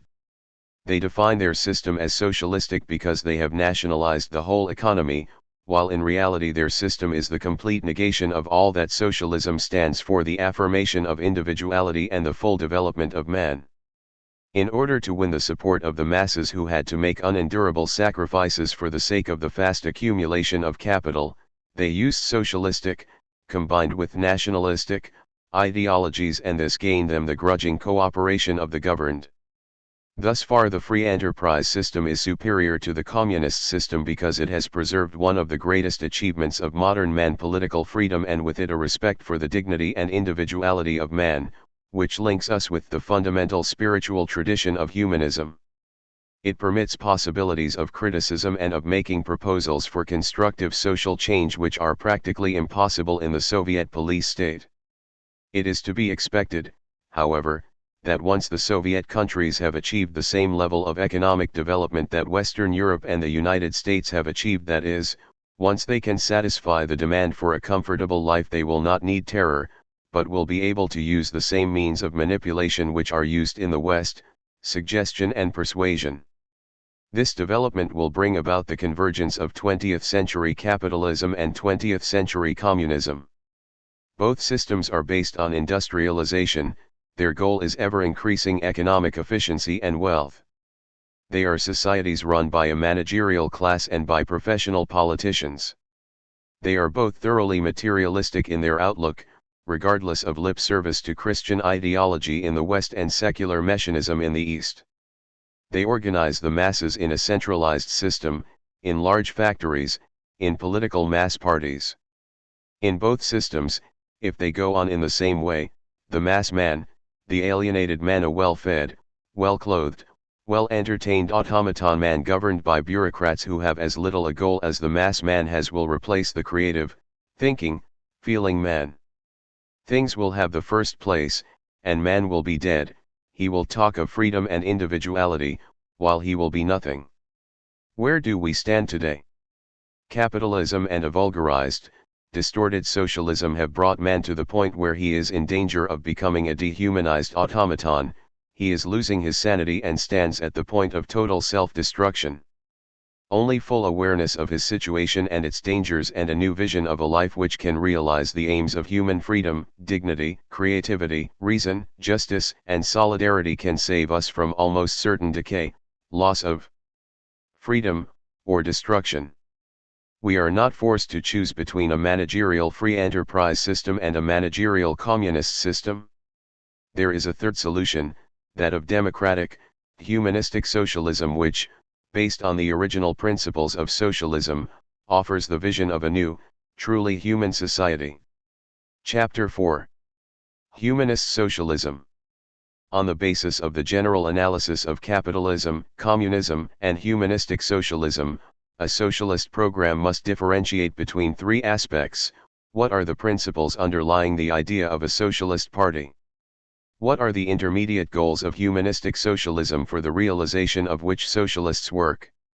What are the immediate short-range goals for which socialists work, as intermediate goals have not yet been achieved? What are the principles which underlie the idea of a humanistic socialism? Every social and economic system is not only a specific system of relations between things and institutions, but a system of human relations. Any concept and practice of socialism must be examined in terms of the kind of relations between human beings to which it is conducive. The supreme value in all social and economic arrangements is man. The goal of society is to offer the conditions for the full development of man's potentialities, his reason, his love, his creativity. All social arrangements must be conducive to overcoming the alienation and crippledness of man, and to enable him to achieve real freedom and individuality. The aim of socialism is an association in which the full development of each is the condition for the full development of all. The supreme principle of socialism is that man takes precedence over things, life over property, and hence, work over capital, that power follows creation, and not possession, that man must not be governed by circumstances, but circumstances must be governed by man. In relations between people, every man is an end in himself and must never be made into a means to another man's ends. From this principle it follows that nobody must personally be subject to anyone because he owns capital. Humanistic socialism is rooted in the conviction of the unity of mankind and the solidarity of all men. It fights any kind of worship of state, nation, or class. The supreme loyalty of man must be to the human race and to the moral principles of humanism. It strives for the revitalization of those ideas and values upon which Western civilization was built. Humanistic socialism is radically opposed to war and violence in all and any forms. It considers any attempt to solve political and social problems by force and violence not only as futile, but as immoral and inhuman. Hence it is uncompromisingly opposed to any policy which tries to achieve security by armament.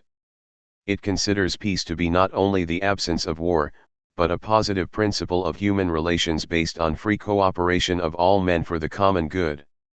From socialist principles it follows not only that each member of society feels responsible for his fellow citizens, but for all citizens of the world.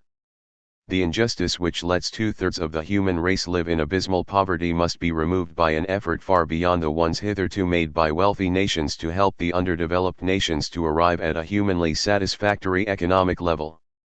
Humanistic socialism stands for freedom. It stands for freedom from fear, want, oppression, and violence.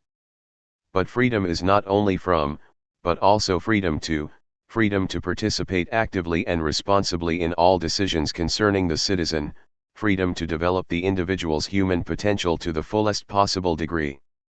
Production and consumption must be subordinated to the needs of man's development, not the reverse. As a consequence, all production must be directed by the principle of its social usefulness, and not by that of its material profit for some individuals or corporations. Hence, if a choice has to be made between greater production on the one hand, and greater freedom and human growth on the other, the human as against the material value must be chosen. In socialist industrialism, the goal is not to achieve the highest economic productivity, but to achieve the highest human productivity. This means that the way in which man spends most of his energy, in work as well as in leisure, must be meaningful and interesting to him. It must stimulate and help to develop all his human powers, his intellectual as well as his emotional and artistic ones. While, in order to live humanly, basic material needs must be satisfied, consumption must not be an aim in itself. All attempts to stimulate material needs artificially for the sake of profit must be prevented. Waste of material resources and senseless consumption for consumption's sake are destructive to mature human development. Humanistic socialism is a system in which man governs capital, not capital man, in which, so far as it is possible, man governs his circumstances, not circumstances man, in which the members of society plan what they want to produce, rather than have their production follow the laws of the impersonal powers of the market and of capital with its inherent need for maximum profit. Humanistic socialism is the extension of the democratic process beyond the purely political realm, into the economic sphere. It is political and industrial democracy. It is the restoration of political democracy to its original meaning, the true participation of informed citizens in all decisions affecting them. Extension of democracy into the economic sphere means democratic control of all economic activities by the participants, manual workers, engineers, administrators, etc. Humanistic socialism is not primarily concerned with legal ownership, but with social control of the large and powerful industries. Irresponsible control by bureaucratic management representing the profit interest of capital must be replaced by administration acting on behalf of, and controlled by, those who produce and consume. The aim of humanistic socialism can be attained only by the introduction of a maximum of decentralization compatible with a minimum of centralization necessary for the coordinated functioning of an industrial society. The functions of a centralized state must be reduced to a minimum, while the voluntary activity of freely cooperating citizens constitutes the central mechanism of social life. While the basic general aims of humanistic socialism are the same for all countries, each country must formulate its own specific aims in terms of its own traditional and present situation, and devise its own methods to achieve this aim. The mutual solidarity of socialist countries must exclude any attempt on the part of one country to impose its methods on another. In the same spirit, the writings of the fathers of socialist ideas must not be transformed into sacred scriptures which are used by some to wield authority over others. The spirit common to them, however, must remain alive in the hearts of socialists and guide their thinking. Humanistic socialism is the voluntary, logical outcome of the operation of human nature under rational conditions. It is the realization of democracy, which has its roots in the humanistic tradition of mankind, under the conditions of an industrial society. It is a social system which operates without force, neither physical force nor that of hypnoid suggestions by which men are forced without being aware of it. It can be achieved only by appealing to man's reason, and to his longing for a more human, meaningful, and rich life. It is based on faith in man's ability to build a world which is truly human, in which the enrichment of life and the unfolding of the individual are the prime objects of society, while economics is reduced to its proper role as the means to a humanly richer life. In discussing the goals of humanistic socialism, we must differentiate between the final socialist goal of a society based on the free cooperation of its citizens and the reduction of centralized state activity to a minimum, and the intermediate socialist goals before this final aim is reached. The transition from the present centralized state to a completely decentralized form of society cannot be made without a transitory period in which a certain amount of central planning and state intervention will be indispensable. But in order to avoid the dangers that central planning and state intervention may lead to, such as increased bureaucratization and weakening of individual integrity and initiative, it is necessary, a. that the state is brought under the efficient control of its citizens, b. that the social and political power of the big corporations is broken, c.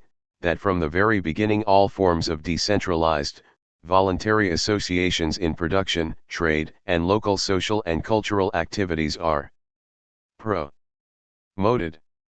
While it is not possible today to make concrete and detailed plans for the final socialist goals, it is possible to formulate in a tentative fashion the intermediate goals for a socialist society.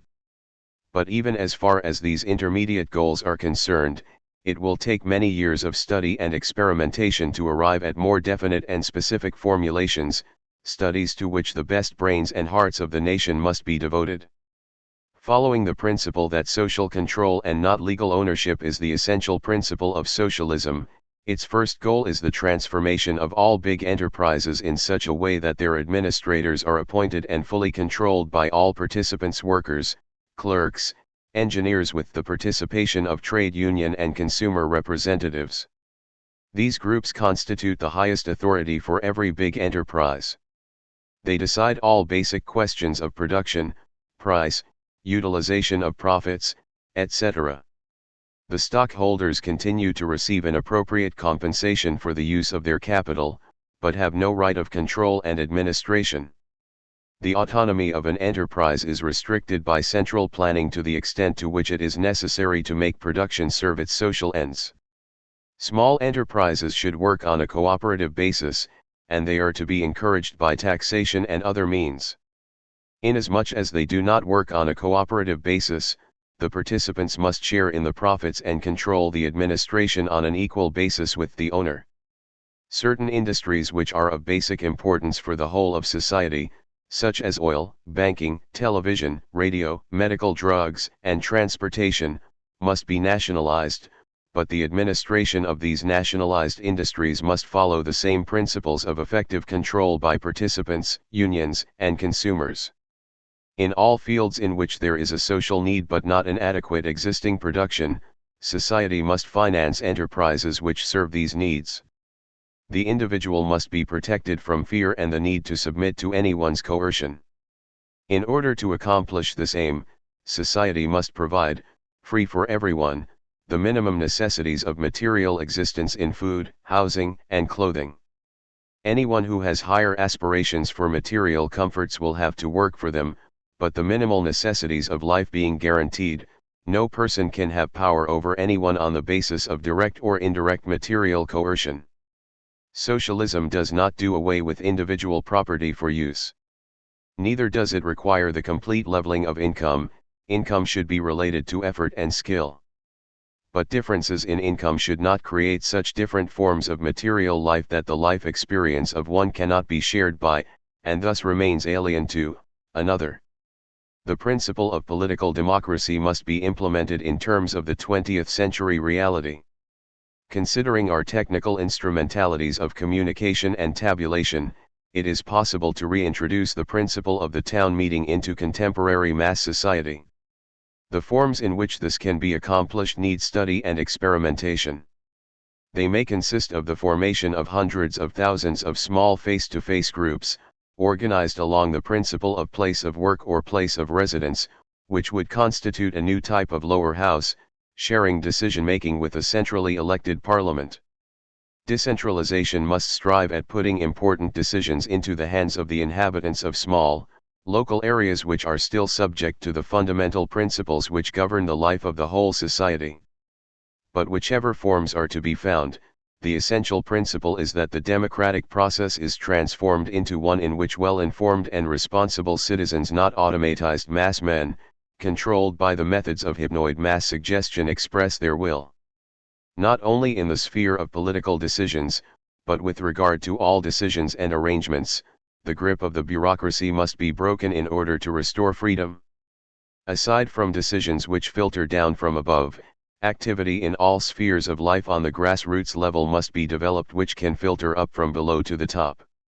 Workers organized in unions, consumers organized in consumers' organizations, citizens organized in the above-mentioned face-to-face political units, must be in constant interchange with central authorities. This interchange must be such that new measures, laws, and provisions can be suggested and, after voting, decided from the grassroots, and that all elected representatives are subject to continuous critical appraisal and, if necessary, recall. According to its basic principles, the aim of socialism is the abolition of national sovereignty, the abolition of any kind of armed forces, and the establishment of a commonwealth of nations.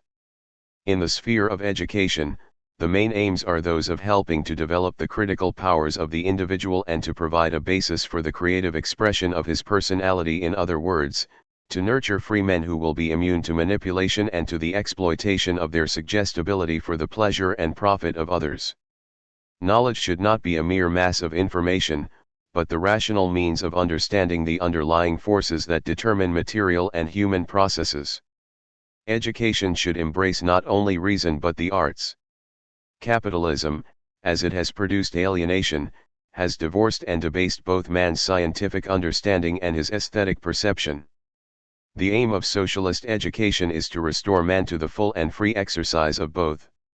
It seeks to make man not only an intelligent spectator but a well-equipped participant, not only in the production of material goods, but in the enjoyment of life.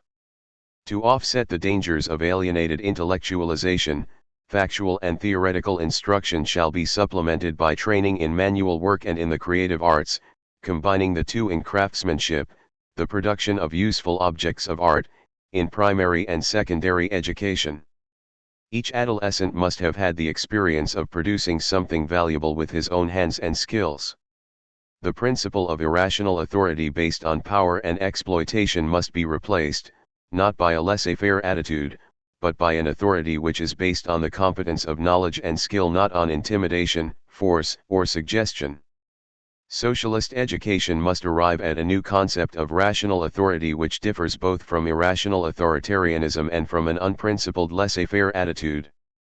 Education must not be restricted to childhood and adolescence, but the existing forms of adult education must be greatly enlarged. It is especially important to give each person the possibility of changing his occupation or profession at any time of life. This will be economically possible if at least his minimal material needs are taken care of by society. Cultural activities must not be restricted to providing intellectual education.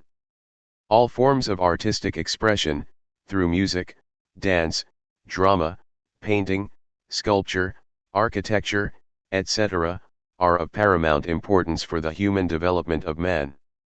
Society must channel considerable means for the creation of a vast program of artistic activities and useful as well as beautiful building programs, even at the expense of other and less important consumer satisfactions. Great care should be taken, however, to conserve the integrity of the creative artist, to avoid turning socially responsible art into bureaucratic or state art. A healthy balance must be maintained between the legitimate claims of the artist upon society and its legitimate claims upon him.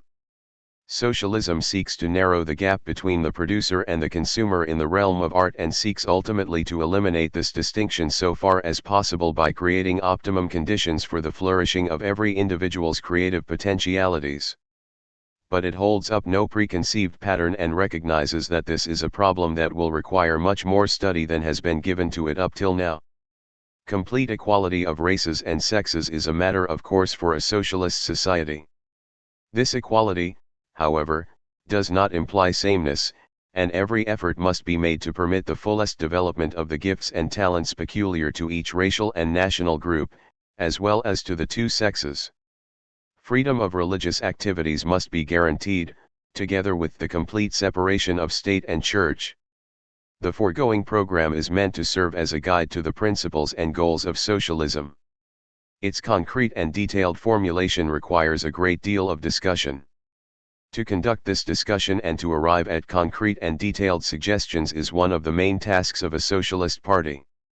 Such discussion requires examining all data which practical experience and the social sciences can bring forward. But first of all it requires imagination and the courage to see new possibilities, instead of the outworn routine of thinking.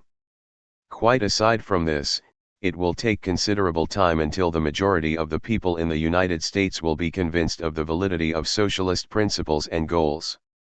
What is the task and function of a socialist party during the time before it has succeeded in this task?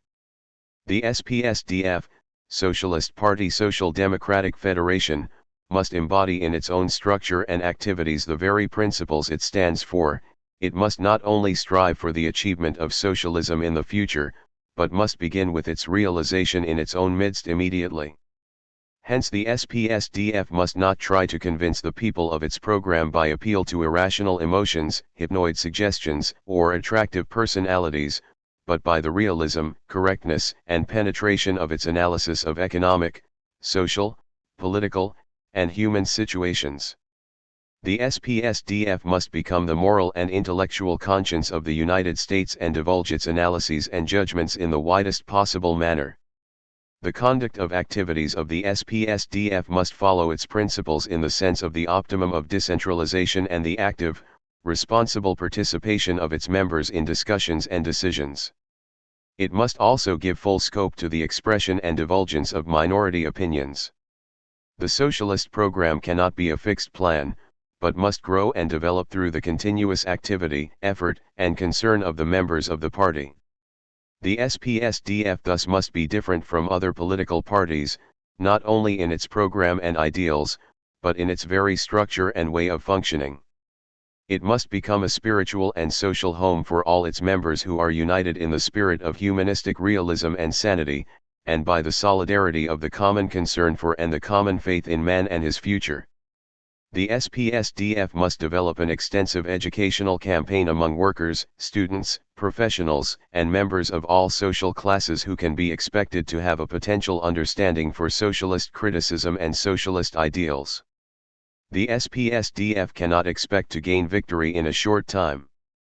But this does not mean that it should not aim at the widest social influence and power.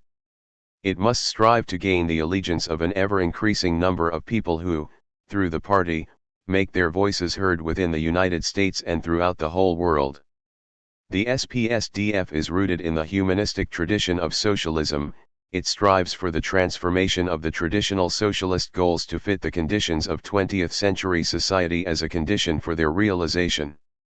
Particularly, it rejects the ideas of achieving its goals by force or by the establishment of any kind of dictatorship.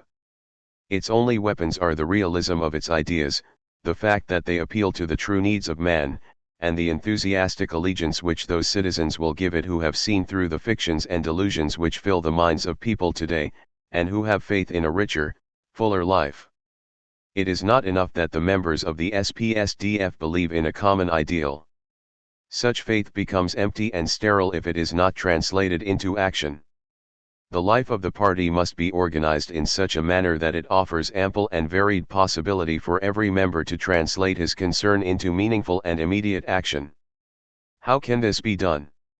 It must be understood clearly that the basic goals of socialism, especially the method of management of big enterprises by the participants, union, and consumers' representatives, the revitalization of the democratic process, the guaranteed minimum for existence for every citizen, constitute problems the details of which are exceedingly difficult to solve. Their solution requires basic theoretical research in the fields of economics, work organization, psychology, etc., and, in addition, it requires practical plans and experimentation. If these social problems are approached in the same spirit of faith and imagination which exists among the natural scientists and technicians, solutions will be found which, looked at from the present situation, might appear as fantastic as space travel appeared 20 years ago. Yet the difficulties of arriving at a solution for a sane and human social organization are not any greater than those in the fields of the theoretical and applied natural sciences. The first task, then, for socialists is to study the problems of applied socialism within their own sphere of activity and to discuss their experiences and suggestions for socialist solutions in the working units of their SPSDF. Supplementing this group activity are permanent committees for the investigation of these problems.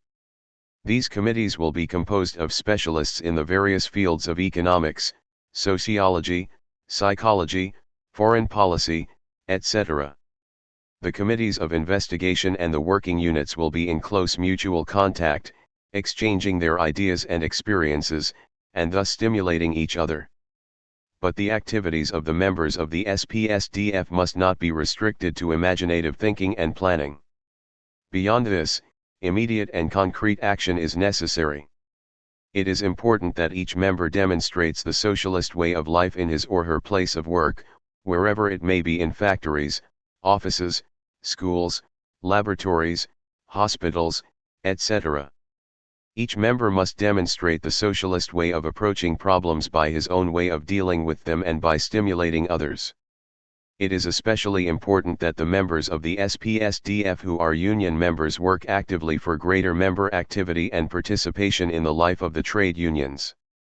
Inside and outside the trade unions, the members of the SPSDF will support all tendencies for decentralization, active grassroots participation, and fight all forms of bureaucratism. The SPSDF wants to attract men and women who are genuinely concerned with the problem of the humanization of society and who, out of this concern, work for it and are willing to make the sacrifice in time and money which this work requires.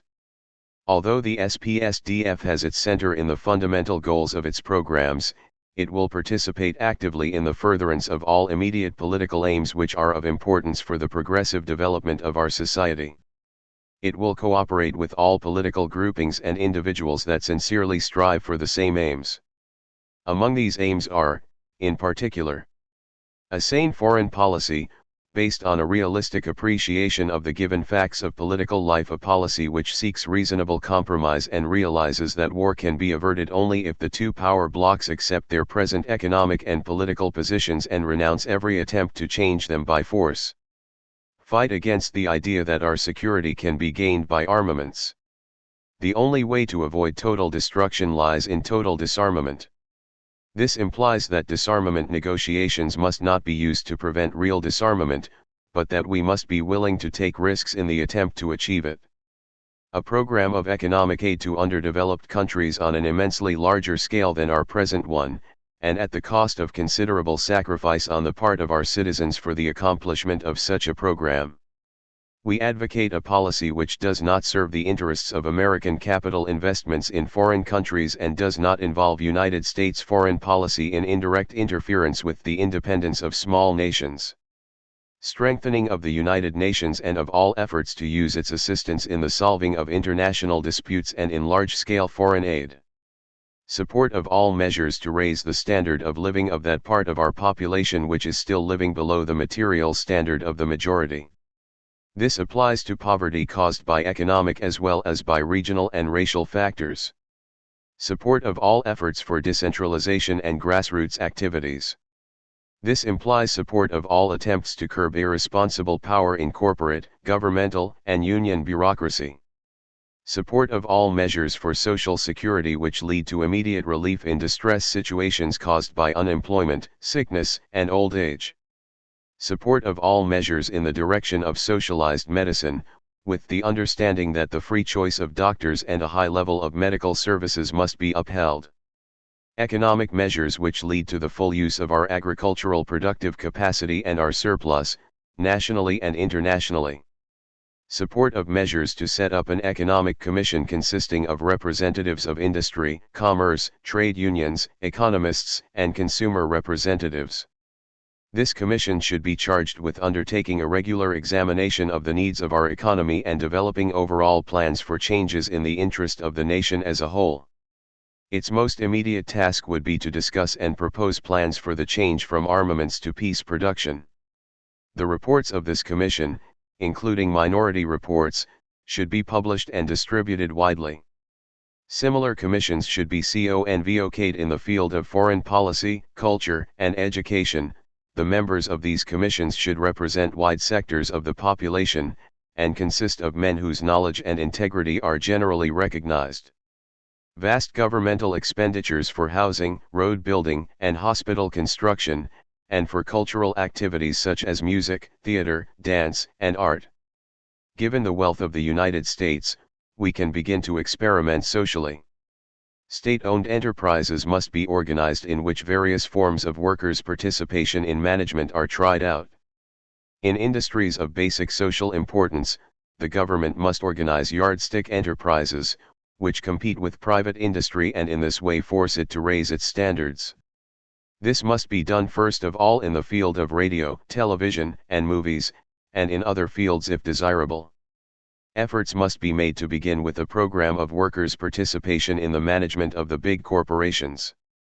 25% of the votes on the decision-making boards should be given to workers and employees, freely elected in each enterprise.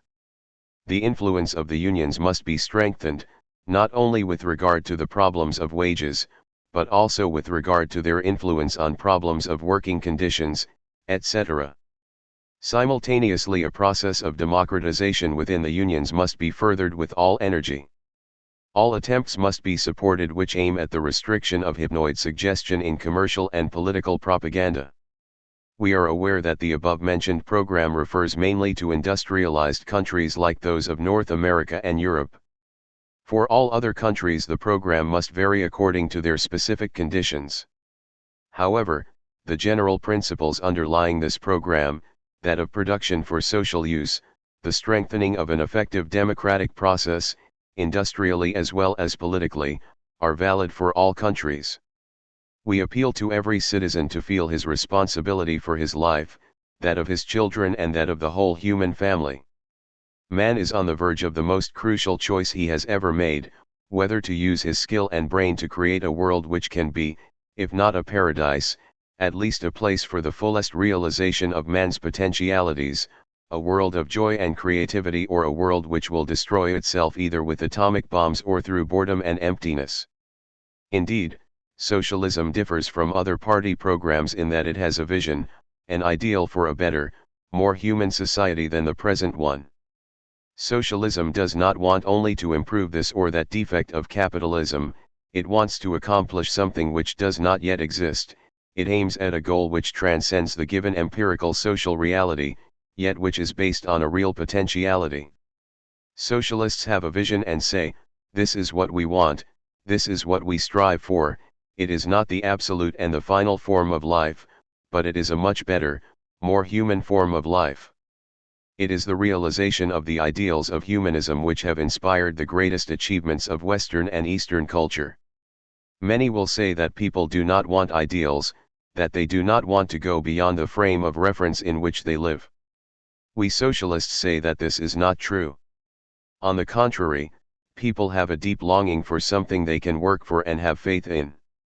Man's whole vitality depends on the fact that he transcends the routine part of his existence, that he strives for the fulfillment of a vision which is not impossible to realize even though it has not yet been achieved.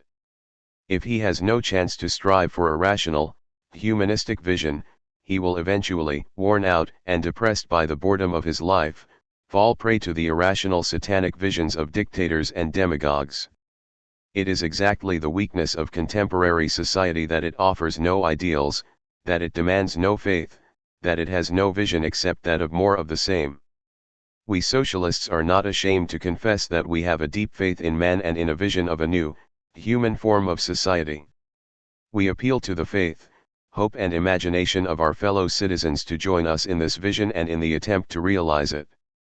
Socialism is not only a socio-economic and political program, it is a human program, the realization of the ideals of humanism under the conditions of an industrial society. Socialism must be radical. To be radical is to go to the roots, and the root is man.